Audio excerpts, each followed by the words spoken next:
Ben Mevlam'a kul olamadım, onun için yanarım. Ben Mevlam'a kul olamadım, onun için yanarım.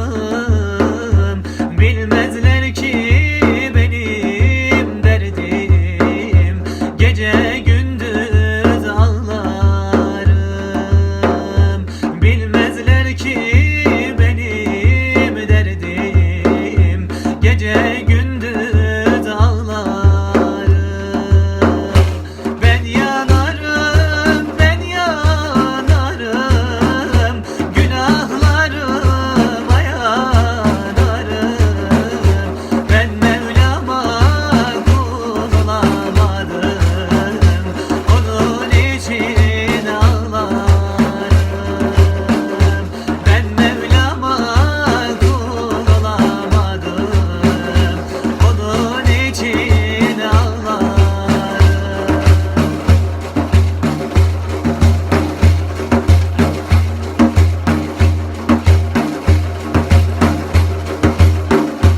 Bende olan bu günahı kaldıramaz dağlar taşlar. Bende olan bu günahı kaldıramaz dağlar taşlar. Bu gözümden akan yaşlar, onun için ağlarım.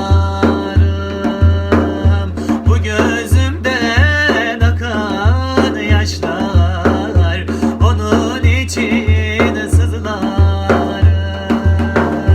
Ben yanarım, ben yanarım, günahlarıma yanarım. Ben yanarım, ben yanarım, günahlarıma yanarım. Ben Mevlam'a kul olamadım, onun için ağlarım. Ben Mevlam'a kul olamadım, onun için sızlarım.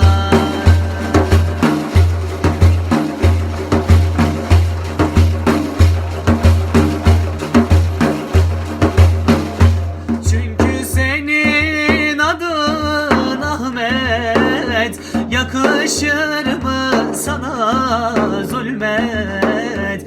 Çünkü senin adın Ahmet, yakışır mı sana zulmet?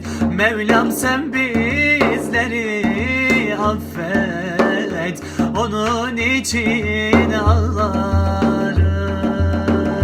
Mevlam sen bizleri affet, onun için ağlarım. Ben yanarım, ben yanarım, günahlarıma yanarım. Ben yanarım, ben yanarım, günahlarıma yanarım. Ben Mevlam'a kul olamadım, onun için ağlarım. Ben Mevlam'a kul olamadım, onun için sızlarım.